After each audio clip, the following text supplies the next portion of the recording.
Bienvenidos a nuestro podcast La Biblia en un año. Día 58. ¿Cómo crecer en integridad? ¿Intentas acomodar a Jesús en tu horario? ¿O más bien acomodas tu horario en función de Jesús? Dios no puede encajar en nuestros planes, sino que nosotros debemos encajar en los suyos, escribe Eugene Peterson. No podemos usar a Dios. Él no es una herramienta, ni un electrodoméstico o una tarjeta de crédito. Santo, santo, santo es la palabra que lo sitúa más allá y por encima de nuestros intentos de encajonarlo. En nuestro deseo de fantasía o dentro de nuestros esquemas utópicos sobre cómo dejar huella en el mundo, santo significa que Dios vive por sí mismo y que está vivo de una manera que excede nuestra experiencia e imaginación. Santo se refiere a una vida que arde con una intensa pureza, la cual transforma todo lo que toca en su semejanza. La palabra hebrea santo, kadosh, probablemente significaba en su origen separado o apartado. Llegó a ser usada para describir la alteridad de Dios, como su carácter y naturaleza son mucho más grandes y mucho más maravillosos que los de ninguna otra persona o cosa. Que algo distinto de Dios sea santo simplemente significa que ha sido dedicada a Dios. Tú eres santo en la medida en que tu vida está dedicada a Él y tus acciones reflejan su carácter. Santidad e integridad están íntimamente relacionadas y Dios quiere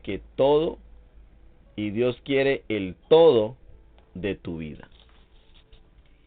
Vamos a leer Salmos capítulo 27 desde el verso 1 hasta el verso 6. Lo vamos a leer en la palabra de Dios para todos. El Señor cuida de mí, canción de David. El Señor es mi luz y mi salvación. ¿A quién podría yo temerle? El Señor me protege, así que no le temo a nadie. Aunque los perversos me ataquen y traten de destruirme, aunque mis enemigos me ataquen, serán ellos los que tropiecen y caigan. No tendré miedo.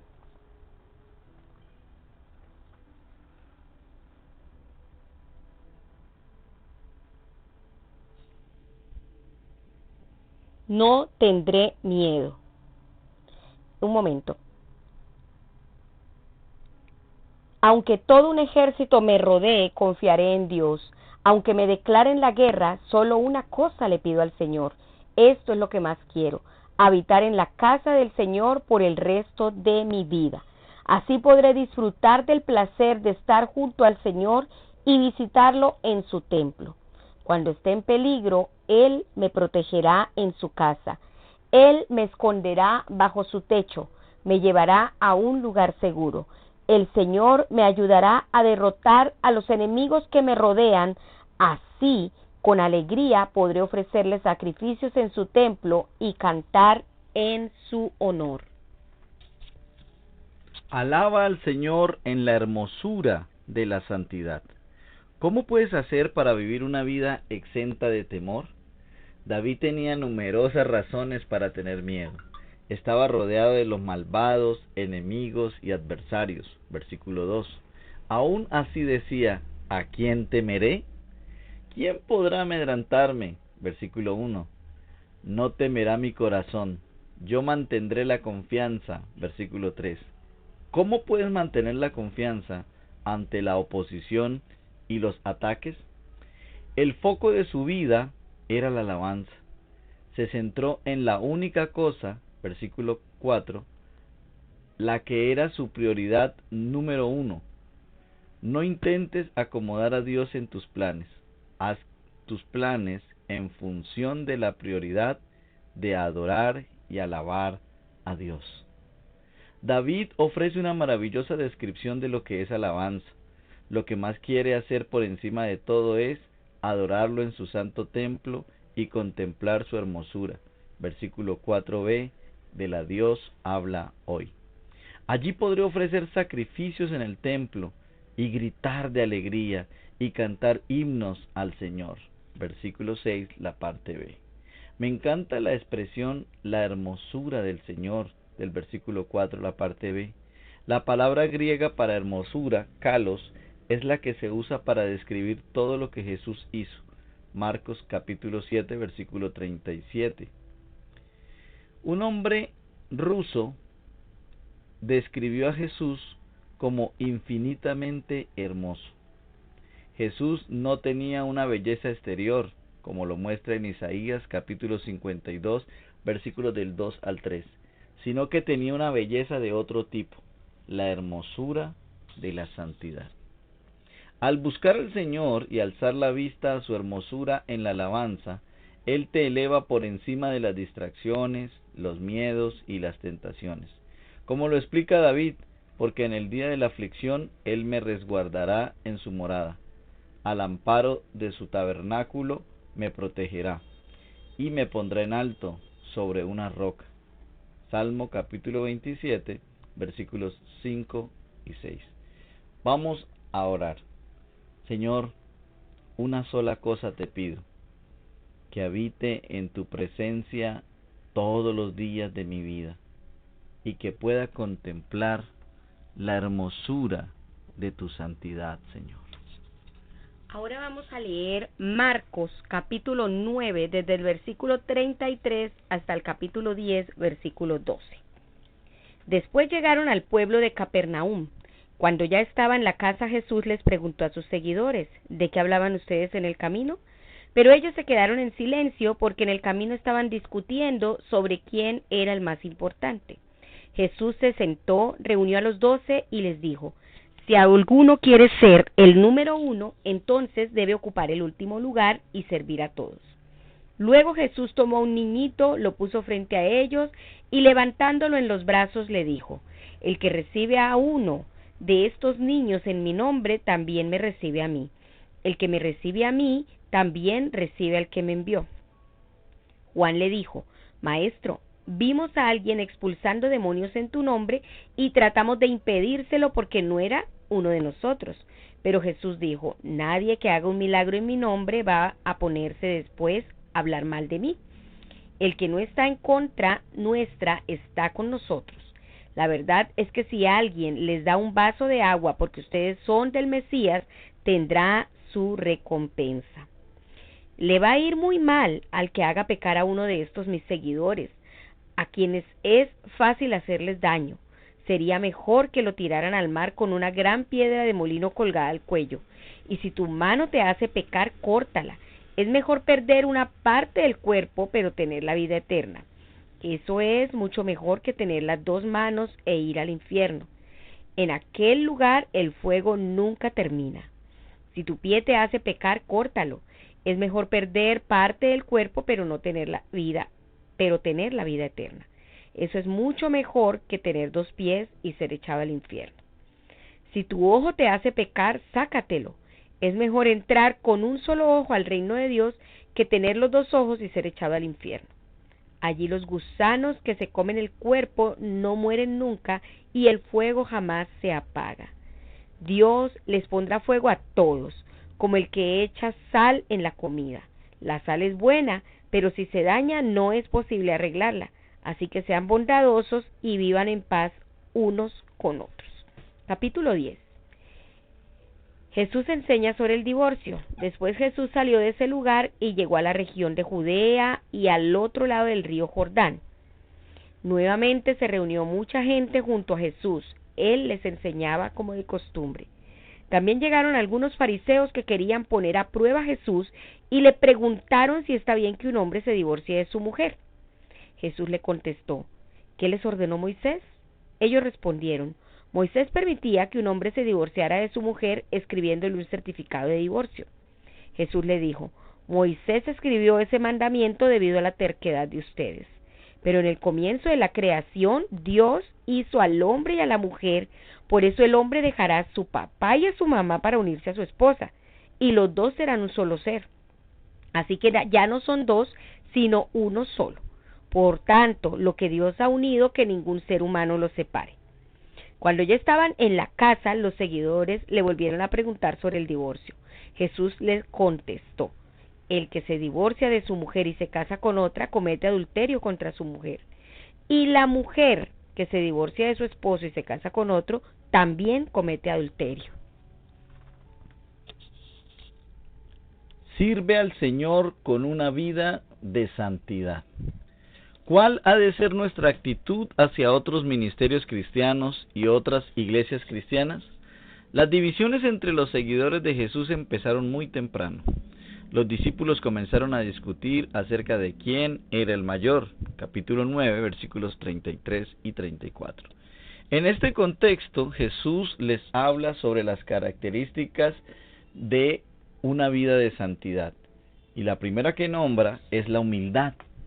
Jesús les dice que no compitan para ser el primero. La tentación de compararse siempre está ahí. La envidia y la rivalidad son grandes peligros. Jesús dice que si vas a competir por algo, que sea por conseguir el último lugar. Si alguno quiere ser primero, que sea el último de todos y el servidor de todos. Versículo 35. Los líderes están llamados o estamos llamados a un servicio humilde. Número 2, el amor. Luego tomó a un niño y lo puso en medio de ellos. Lo abrazó y les dijo: el que recibe en mi nombre a uno de estos niños, me recibe a mí. Versículos 36 y 37.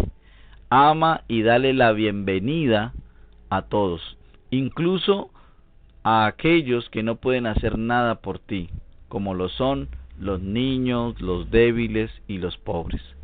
Al hacerlo, estás amando y acogiendo a Jesús. Número 3, tolerancia.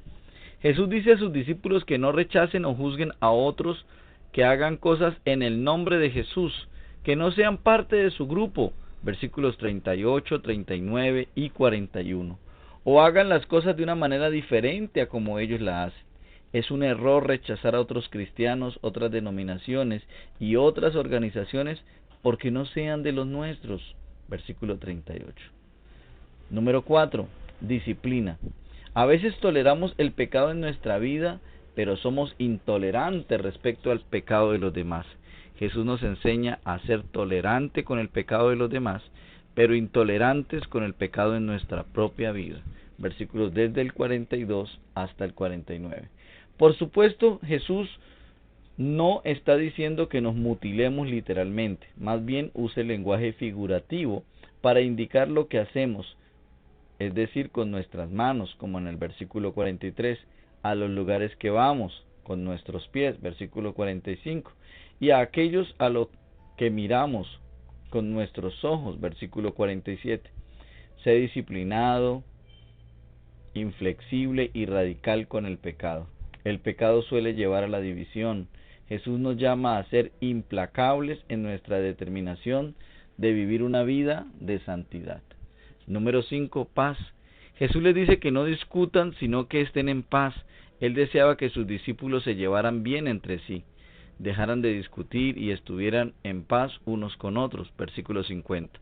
Más adelante oró para que fueran uno y para que el mundo creyera, como está en San Juan capítulo 17, versículo 21. Número 6, fidelidad. Jesús nos llama a ser fieles en el matrimonio. Nos señala que el permiso al divorcio que dio Moisés fue una concesión, muy diferente a un mandamiento. El designio de Dios para el matrimonio es la fidelidad para toda la vida. Esposo y esposa están íntimamente unidos para toda la vida, y ellos se convierten en una sola carne. Los dos serán como una sola persona, como lo dice en San Marcos capítulo 10 versículo 8, de la Dios habla hoy. Este es el origen de las maravillosas palabras usadas en las bodas, que siguen al momento en el que los cónyuges unen sus manos e intercambian sus votos. Por tanto, lo que Dios ha unido, que no lo separe el hombre. Versículo 9. Vamos a orar. Señor, ayúdame por medio del poder de tu Santo Espíritu, para vivir una vida de santidad, una vida de integridad, Señor amado, para poder desarrollar las características como lo son la humildad, el amor, la tolerancia, la disciplina, la paz y la fidelidad, Señor amado. Ahora vamos a leer Levítico, capítulo 1, capítulo 2 y capítulo 3. Levítico capítulo 1. Los sacrificios que deben quemarse completamente. El Señor llamó a Moisés desde la carpa del encuentro y le dijo: habla con los israelitas y diles que cuando alguien le traiga ofrenda de animales al Señor, el animal ofrecido tendrá que ser de su ganado o de su rebaño. El que ofrezca un animal de su ganado como sacrificio que debe quemarse completamente, tendrá que ofrecer un toro que no tenga ningún defecto. Si el animal tiene algún defecto, el Señor no aceptará su ofrenda. Para que el Señor acepte la ofrenda en su altar, tendrá que llevárselo a la entrada de la carpa donde me encuentro con ustedes. Entonces colocará la mano con fuerza sobre la cabeza del animal para que ese sacrificio que debe quemarse completamente sea aceptado como tuyo. Entonces el Señor estará contento contigo. Degollará el animal ante el Señor y luego los hijos de Aarón, los sacerdotes, derramarán la sangre alrededor del altar que queda cerca de la entrada de la carpa del encuentro. Después se le quitará toda la piel al animal y el cuerpo se cortará en pedazos. Luego los sacerdotes, los hijos de Aarón, acomodarán las brasas encendidas y encima pondrán la leña para que prenda fuego. Después colocarán los pedazos de la cabeza y la grasa sobre la leña ardiente. Enseguida lavarán las vísceras y las piernas del animal. El sacerdote quemará todo sobre el altar. Es una ofrenda de comida de olor agradable al Señor. Si el animal que se ofrece como sacrificio que debe quemarse completamente es del rebaño de ovejas o de cabras, el animal tendrá que ser un macho sin ningún defecto. Se sacrificará en el lado norte del altar en presencia del Señor. Los hijos de Aarón, los sacerdotes, derramarán la sangre alrededor del altar. Luego lo cortarán en pedazos y lo colocarán con la cabeza y la grasa sobre la leña que está ardiendo en el altar. Después lavarán todas las vísceras y las patas del animal. Los sacerdotes ofrecerán quemándolas sobre el altar. Es una ofrenda de comida de olor agradable al Señor. Si el animal que se ofrece al Señor como sacrificio que debe quemarse completamente es un ave, tendrá que ser una tórtola o una paloma joven. El sacerdote la llevará al altar, le arrancará la cabeza y la quemará sobre el altar de la siguiente manera. Habiendo exprimido la sangre a un costado del altar, le quitará el buche y las plumas y los tirará al lado oriental del altar, en el lugar donde se tiran las cenizas. Después cortará el ave en dos tomándola por las alas, pero sin separar las dos partes. La quemará entre las brasas del altar. Es una ofrenda de comida de olor agradable al Señor. Levítico capítulo 2. Ofrendas de cereal. Cuando alguien traiga una ofrenda de cereal al Señor, tendrá que ser de sémola, en la que se echará aceite e incienso. Luego la llevará a los hijos de Aarón, los sacerdotes. Un sacerdote tomará un puñado de sémola con aceite y todo el incienso como representación de toda la ofrenda y lo quemará en el altar. Es una ofrenda de comida de olor agradable al Señor. El resto será para Aarón y para sus hijos. Es una parte muy sagrada de las ofrendas de comida para el Señor. Cuando presentes una ofrenda de cereal horneada, tiene que ser de sémola, que sean tortas de sémola sin levadura, mezcladas con aceite, o galletas sin levadura rociadas con aceite. Si presentas una ofrenda de cereal cocinada en un sartén, tiene que ser de sémola cocinada con aceite y sin levadura. Pártela en pedazos y rocéale aceite, pues es una ofrenda de cereal. Si tu ofrenda de cereal es cocinada en una cacerola, tiene que ser de sémola rociada con aceite.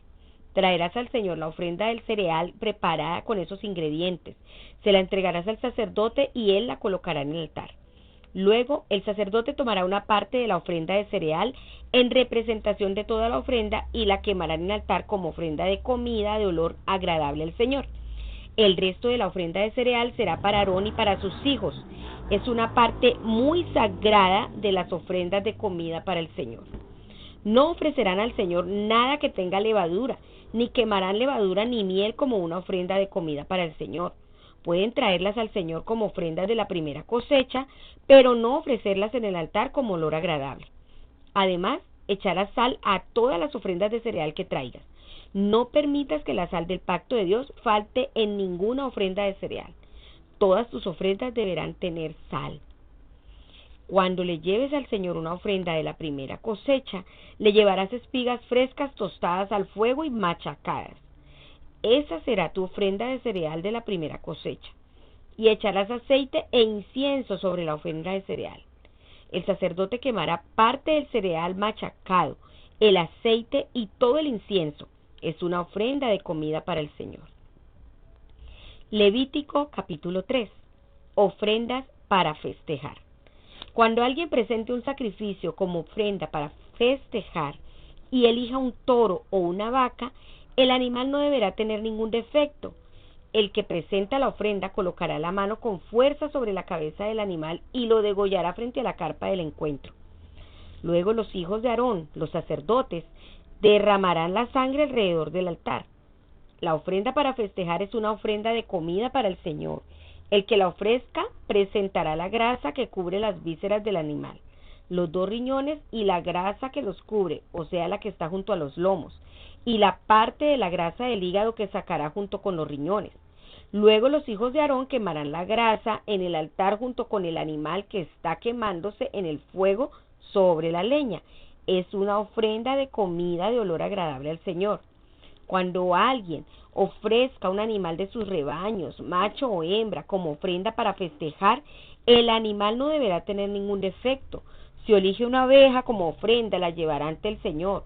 Colocará la mano con fuerza sobre la cabeza del animal y lo degollará frente a la carpa del encuentro. Luego, los hijos de Aarón, los sacerdotes, derramarán la sangre alrededor del altar. Quien ofrece el animal como ofrenda para festejar, presentará ante el Señor como ofrenda de comida la grasa, la cola, grasa entera cortada desde el espinazo, los 2 riñones y la grasa que los cubre, o sea, la que está junto a los lomos, y la parte grasa del hígado que sacará junto con los riñones. Luego, el sacerdote quemará todo esto en el altar. Es un alimento, una ofrenda de comida para el Señor. Si alguien ofrenda una cabra, la llevará ante el Señor.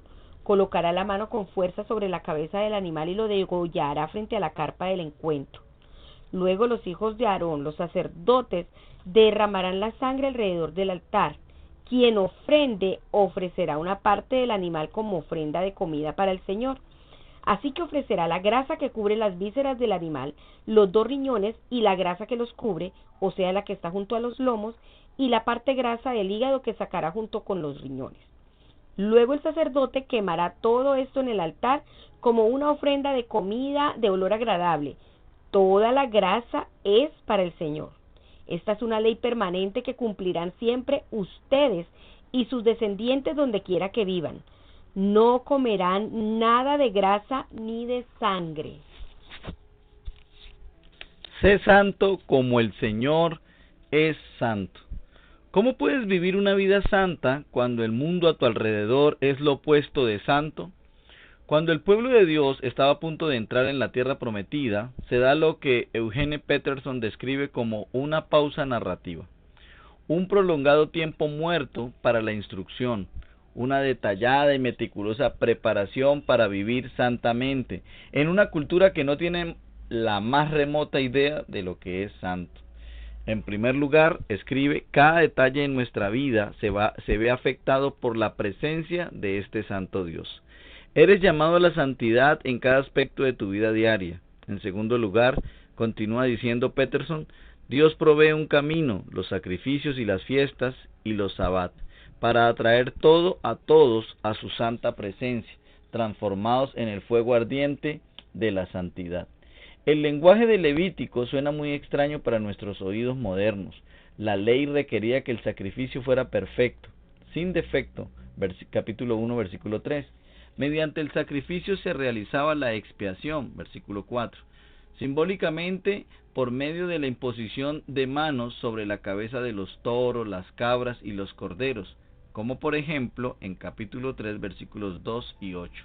Se pasaba el pecado al sustituto que habría de ser sacrificado en lugar de los seres humanos. La sangre del sacrificio era extremadamente importante. Capítulo 1, versículo 5, capítulo 3, versículos 2, 8 y 13. Todo esto se puede entender completamente a la luz del Nuevo Testamento. El autor de los Hebreos nos cuenta que sin derramamiento de sangre no hay perdón. Hebreos 9:22. Nos explica que la ley es una copia, versículo 23, y una sombra, capítulo 10, versículo 1. En otras palabras, es simplemente una prefiguración y una imagen de algo mucho más grande y maravilloso. Sigue así: la ley es solo una sombra de los bienes venideros y no la presencia misma de estas realidades, ya que es imposible que la sangre de los toros y de los machos cabríos quite los pecados, versículo 1 y 4. Todo esto estaba llevando al sacrificio del cuerpo de Cristo, ofrecido una vez y para siempre, versículo 10, porque con un solo sacrificio ha hecho perfectos para siempre a los que se están santificando, versículo 14. Recibimos el perdón total y cuando estos han sido perdonados, ya no hace falta otro sacrificio por el pecado, versículo 18. Así que el Nuevo Testamento nos dice que ya no necesita ninguno de aquellos sacrificios, pero conforman el antecedente para el sacrificio de Jesús y nos ayudan a comprender lo increíble que es. La santidad empieza por poner tu fe en lo que Jesús ha hecho por ti y pedir que su Santo Espíritu venga a tu vida para ayudarte a comenzar a vivir una vida de santidad. En agradecimiento por todo lo que Dios ha hecho por ti, por medio del sacrificio de Jesús, ha hecho en tu favor, ofrece tu cuerpo como sacrificio vivo, santo y agradable a Dios, como lo dice Romanos capítulo 12, versículo 1, la parte A. Este es el verdadero culto que deben ofrecer. Capítulo 12, versículo 1b. Vamos a orar. Señor, estoy agradecido. Quiero alabarte. Te ofrezco mi cuerpo como un sacrificio vivo. Ayúdame por medio de tu Santo Espíritu que mora en mí a ser santo como tú eres santo. Ahora vamos a ver lo que añade la pastora Pipa de Gumbel. Jesús dice, vivan en paz unos con otros, Marcos 9:50. Así se resolverían la mayor parte de los problemas del mundo. Recordemos que la Biblia en un año es escrita por el pastor Nicky Gumbel de la iglesia HTB en Londres. Y las voces de este podcast son Marisol Rojas y Luis Alfonso González. Que el Señor les bendiga. Dios les bendiga.